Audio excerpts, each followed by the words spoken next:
I don't want to take out too much, but I also want to keep a lot of this bulk in this area. All right.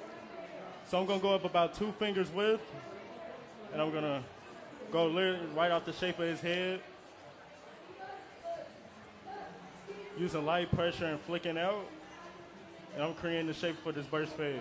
Now, I don't know if y'all can notice, but what he's doing is he's letting the clipper and the guards do the work. What he's doing is basically letting the shape of the head and the clippers and the guard work in unison. So he's only going straight up, and the guard itself is what's letting him go off of the roundness of the head at the parietal ridge. Yeah, so right when I get to around the parietal ridge, I'm going to just go right off the shape and lift off using elevation.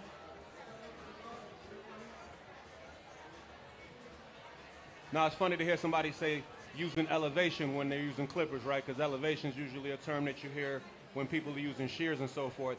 But if you think about it, a fade is graduation. It's basically taking the shorter hair, incorporating it into the longer hair inside.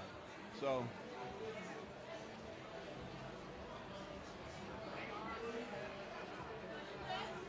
okay, so I see you've already cleaned out that area. So you pretty much, you're creating what are you actually doing? You're creating a what? A visual? What are you doing when you? The burst fade, I'm going to also do his beard at the same time. Are you going to be fading his beard into his haircut, or are you going to just leave it full all the way? So now that I debulk, now I'm going to set in the bald guideline. And I like to keep the darkness of the liner before I add enhancements, so I'm going to set it in right here in the middle. And he's using our Ghost T9 trimmer. It's a 9,000 RPM motor trimmer. These trimmers come set out the box. They do not need to be zero gapped. If people have their preference. If they like to, they can be adjusted, but they come sharp enough out of the box where they don't need to be adjusted and still create good sharp lines for you. You can use it to create sharp lines, and you can still use it as a soft trimmer for your clients who have, especially children, when you go around the back of the nape of the neck, it doesn't scrape them or anything like that. Also, in the production of it, we thought about how a lot of barbers like to zero gap the tools, and when you zero gap the tools, you have the tendency to over tighten a screw at one point or another, so they always bite. So through the manufacturing and the testing, we've come and had them adjusted as far as close as possible where they don't cut the skin and they still stay soft enough for you to use them as a hard trimmer or a soft trimmer. Now the vibration, being that it has a 9,000 RPM motor, you'll be surprised that it doesn't vibrate. You could barely tell that they're on. Like, think about it. He's had the clipper on talking and you can't hear not even a buzz. So they're really, really quiet. They're good for people who have sensory issues. Yes, especially children at younger ages, they tend to not like that loud sound around their ear. It makes them feel like there's a lot going on. So it's a really quiet clipper. It helps out in those areas as well. And it still has that strong motor, that 9,000 RPM motor that allows you to get the job done without you basically the clipper's made for it to do its job without you having to modify it to do it. All right, so now I'm going to set my open guideline. I'm going to go with the clipper all the way open. I'm going to go about a finger's width. Now that right there, that's our Menti Apex C9 clipper. That clipper also has 9,000 RPMs. The difference about this clipper is you have a click lever, so you don't have to try to memorize where you're at in your haircut. You can know that 2 clicks is halfway, and you're working on that area, and you know from there you can work your way down. So it takes the time from you having to figure out where your clipper is at. I know in my situations at some points in the beginning I would have problems where I'm cutting the hair and I'm moving and I didn't realize I moved the lever a little bit further closer than I needed to, and I made a notch that I didn't, and I had to work harder to take it out. So with that click lever, it's really good, not just for beginning barbers, but for advanced barbers as well. So they say it has a 4-hour run time. I myself have run them for about 5 hours, 5.5 hours before they've actually given out on me. Now, at the box, they say 4 hours. We rather under-promise and over-deliver than just tell you a bunch of hype on a box that doesn't come through. All right. So what's going on, Avery? So now that I did the open lever, I'm going to do lever play, and wherever I'm at in my lever is where I'm going to be at in the fade. So I'm going to go halfway, and I'm going to work my way down using light pressure, just using the corner. There you go. All right. There you go. All right, so using light pressure and just using the corner of my blade. And I'm maintaining that same circular shape. And I'm going to go all the way close, get that guideline out.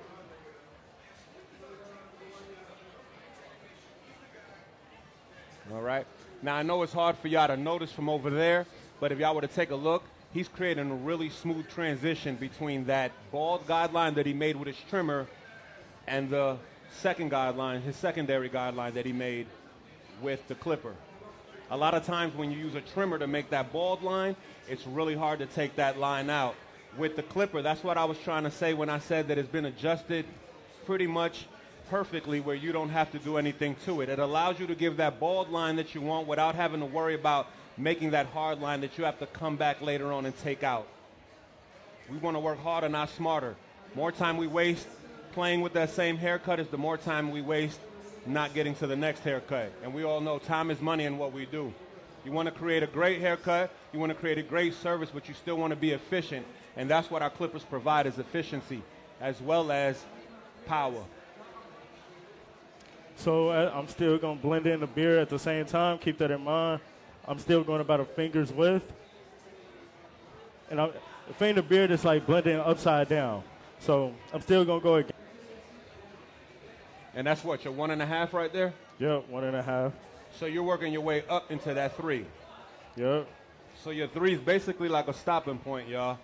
That 3, he's not going to go any higher in that with his clipper than that 3. Which will allow, like he said, for the nice gradients and that good contrast between the baldness and the dark hair.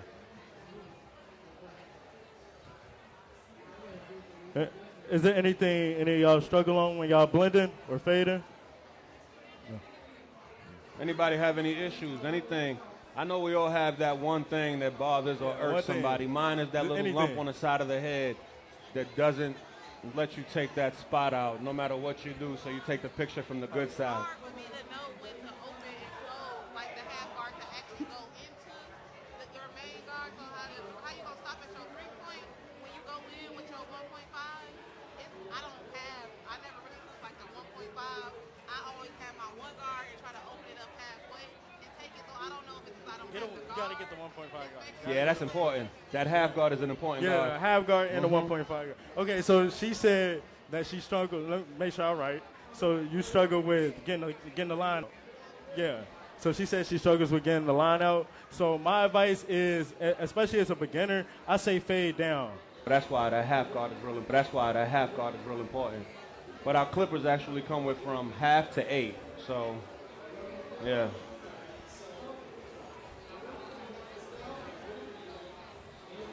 And Still if you think about that it, beard.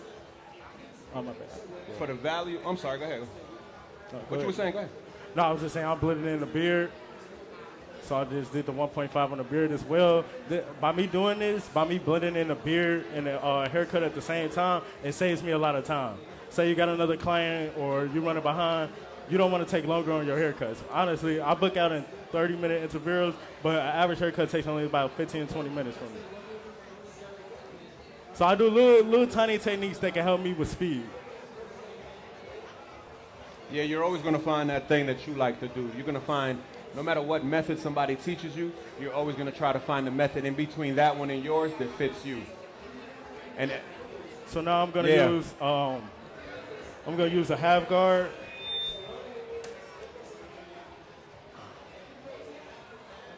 I'm going to use our half guard, and I'm going to blend the open guideline into the 1.5. So I'm going to start all the way open because I don't want to take off too much hair. And I'm just using the corner, just using the left of the blade. Take off too much hair. okay, so you're using the corner so you don't have to take up more hair than what you want, right? Exactly. Okay, that's what I feel. So he was explaining how when you use the corners of your clipper, it allows you to go into the higher, darker areas without creating a line. So sometimes you might see when you're doing your detail in a place where maybe your One was you can open up your lever, use the corners in that area where that spot is, and it's like an eraser. You can always think of that corners of your clippers as like erasers. They erase the little spots without creating another line. And I'm just going to do lever play and work my way down. So I start it open, then I go halfway closed. And I just fade down. Because I don't want to take off too much here. I want to keep a lot of that density.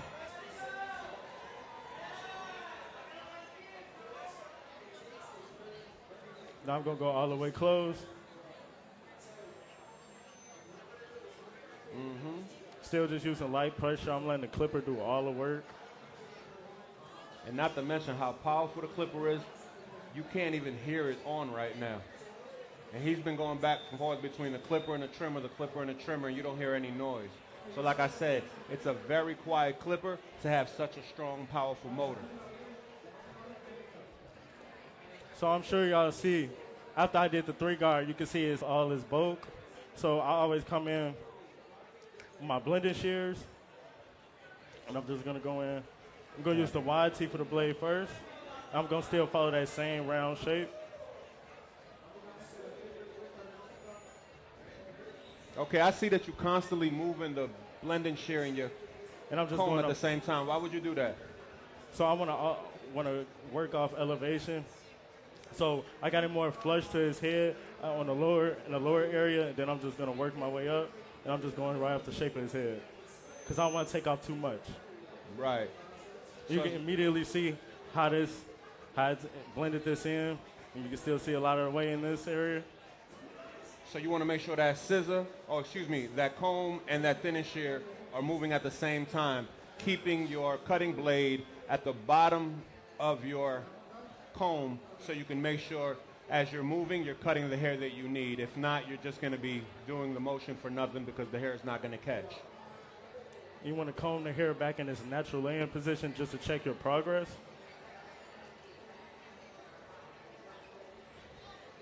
You can immediately see the difference in how I just tied those sections in together. And you can still see like a lot of the way in this area. Just that fast. And he's doing that with our Mentee. That's actually the T9. That's our 7-inch thinning shear. It covers more ground, which is good for blending areas like this, especially with the fade, so you can catch the areas that you need at one unison space and not having to constantly worry or readjusting your comb. So now I'm going to go with the smaller teeth on the blade, similar to like how you would use guards. So I would just use like a smaller guard, and I'm going to work in the lower region. That was a perfect explanation, a perfect way to put it, Avery. Using the thinning shear and your comb as guards. The bigger the comb side is going to lift more hair. The thinner the comb side is going to allow you to get more detail. And as you can see, his transition and his blending has come out really smoothly. I didn't even remember, did you use the shaver on him? Not yet. Yeah, see, he hasn't even used the shaver, y'all. He hasn't even used the shaver yet on that bottom part, and look how bald it is. That's being done with our Ghost T9 trimmers.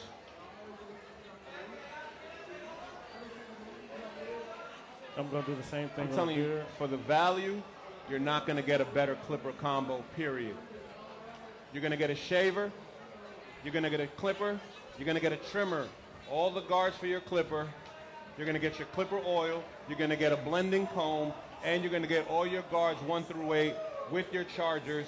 And like I said, the shaver, all for $460 here at the show. $460, like I said, that's not a bad price for a shaver, a clipper, and a trimmer, and all the accessories that would come with it. So now I'm just going to do some detail work, and I'm point cutting, really targeting the dark spots.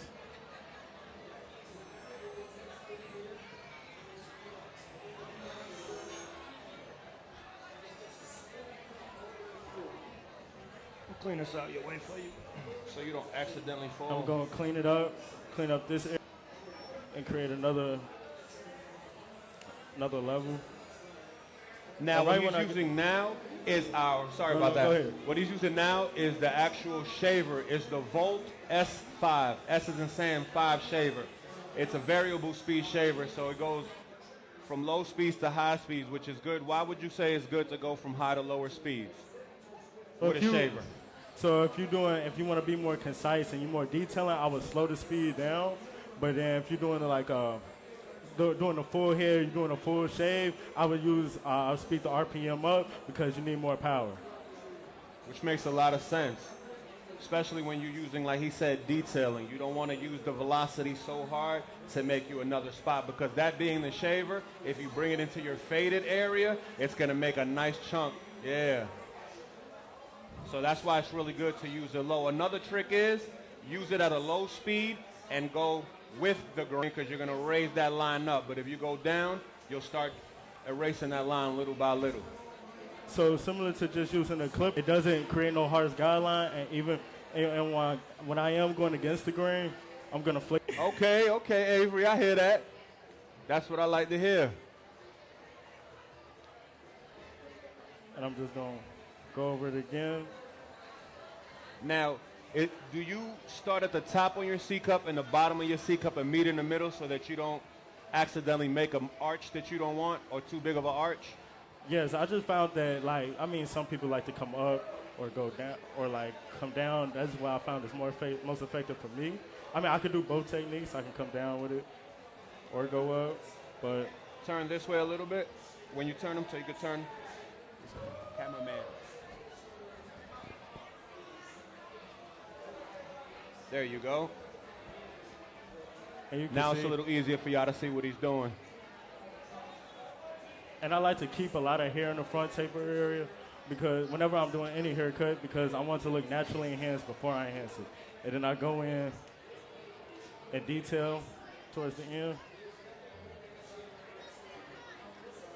The finishing your fade, and you start to see the fade come together at the end when you're doing the detail work.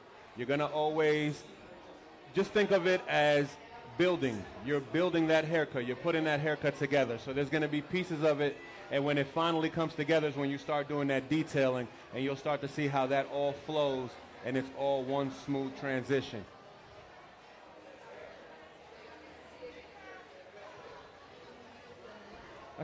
These are the only clippers I use. Only clippers I use.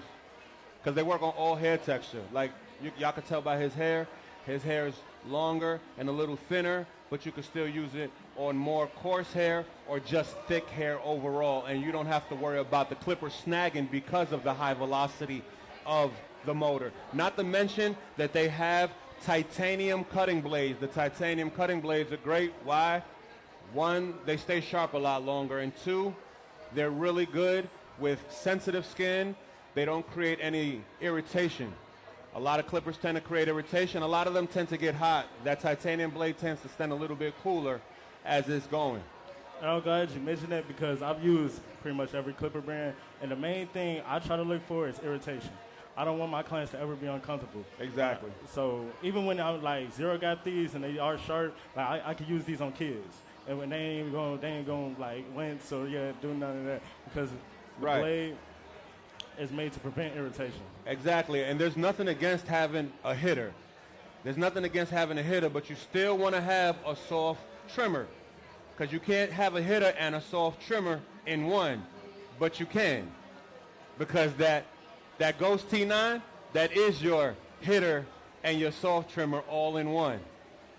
Like I said, it don't take no adjustment out the box. Every show, new set, so y'all can see just how they work out the box.